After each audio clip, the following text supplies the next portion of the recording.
Hello दोस्तों, आपका स्वागत है हमारे यूट्यूब चैनल पर। तो आज हम इस वीडियो में डिस्कशन करने वाले हैं डिटर्मिनेशन ऑफ विस्कोसिटी के बारे में। तो हम दो तरीके से देखेंगे। तो चलिए हम पहला मेथड देख लेते हैं। देखिए पहला वाला जो मेथड है ये है द वुस्टवाल्ड विस्कोमीटर मेथड। यानी कि देखिए इसमें क्या होता है, इसमें एक ट्यूब होता है यू शेप लाइक और इसमें लिक्विड भरा होता है। तो दो लिक्विड के बीच हम कंपेरिजन करते हैं विस्कोसिटी को।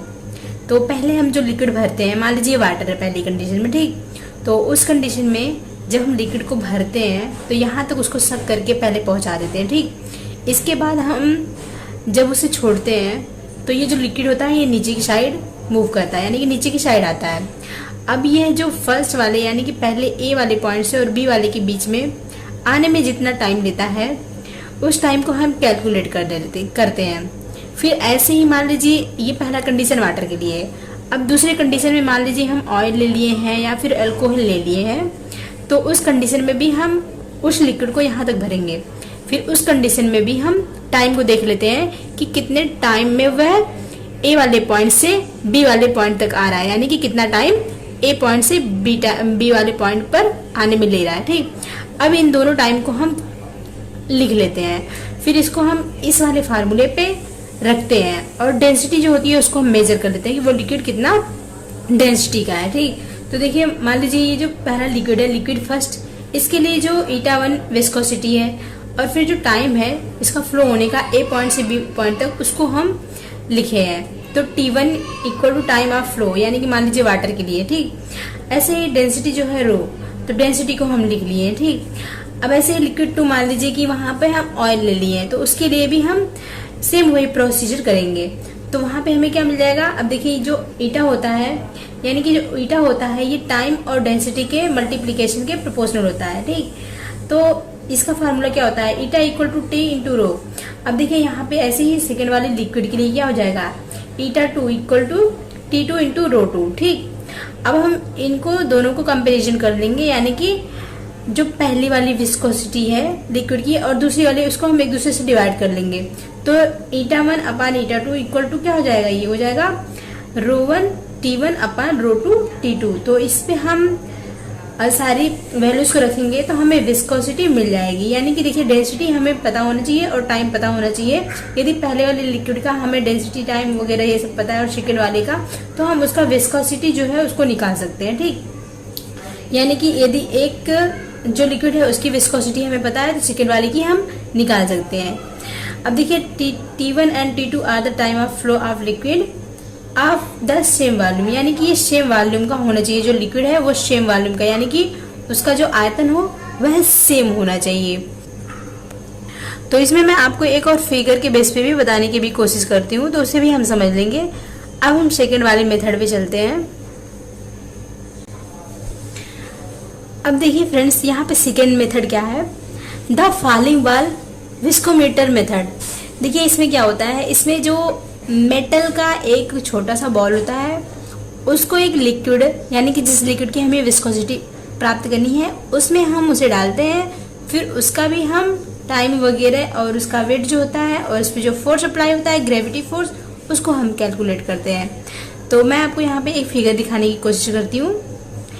देखिए यहाँ पे एक कंटेनर है, इसमें यह लिक्विड भरा है। कंटेनर मतलब एक छोटा सा ट्यूब है, यहाँ पे कंटेनर नहीं समझेंगे, एक ट्यूब है, ट्यूब में लिक्विड है।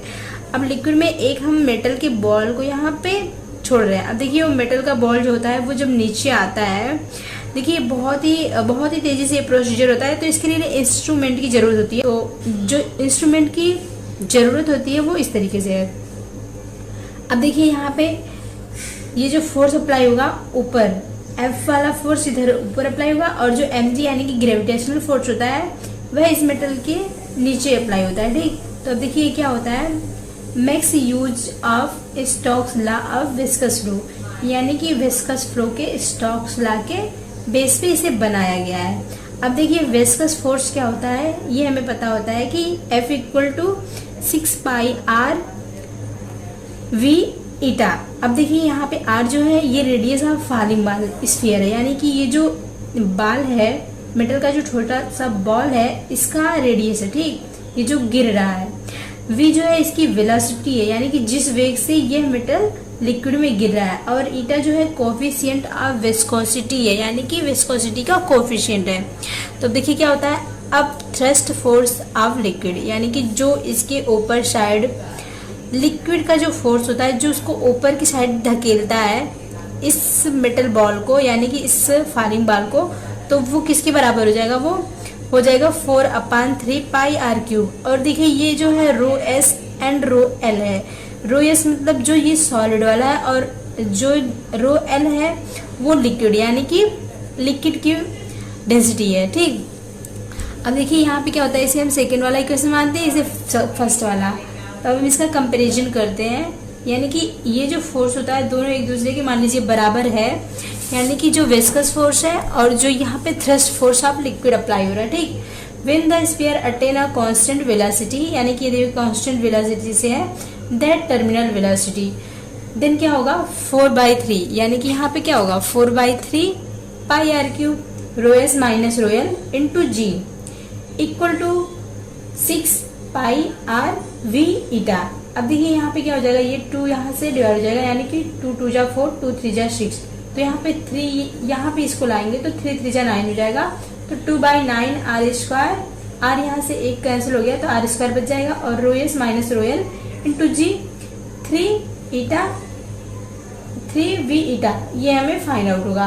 अब देखिए यहाँ पे क्या होता है, ये देखिए 3 यहाँ पे ये नहीं रहेगा, यहाँ पे ये आ गया है तो 9 हो गया है, तो eta equal to 2/9 R square rho S minus rho L into G upon V, इस तरीके से हम इसे लिख सकते हैं। ईटा इक्वल टू, ठीक, ये वी जो होगा इसके यहाँ पे आ जाएगा डिनोमिनेटर में, तो ईटा इक्वल टू हमें क्या मिल जाएगा 2/g R square G rho S minus rho L upon V square. ठीक, तो अब देखिए यहाँ पे क्या होगा, ये जो कंडीशन है ये अप्लाई हुई है किस कंडीशन पे, स्फीयर अटेन और कांस्टेंट वेलोसिटी पे। अब देखिए यदि हम दो लिक्विड के बीच में कंपैरिजन कर रहे हैं तो क्या होगा, यदि हम दो लिक्विड के बीच में कंपैरिजन करेंगे तो ईटा 1 अपान ईटा 2 इक्वल टू हो जाएगा rho S minus rho L T1 upon rho S minus rho L T2। अब देखिए रो एस जो है ये सॉलिड का डेंसिटी है, और जो रो एल है ये लिक्विड की डेंसिटी है, और ये जो टाइम है इसको हम लिख लेंगे। ठीक, तो ये T1 और T2 दोनों टाइम है, तो T1 एंड T2 क्या है, time of fall of the 2 बाल इन सेम लिक्विड, यानी कि 2 बाल को हम ले रहे हैं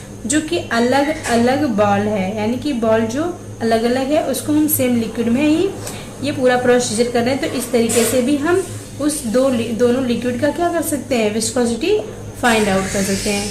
तो आशा करती हूँ दोस्तों आपको समझ में आ गया होगा। धन्यवाद दोस्तों, मिल लेंगे नेक्स्ट वीडियो में, तब तक के लिए आप लोग पढ़ते रहिए और अपना ख्याल रखिए।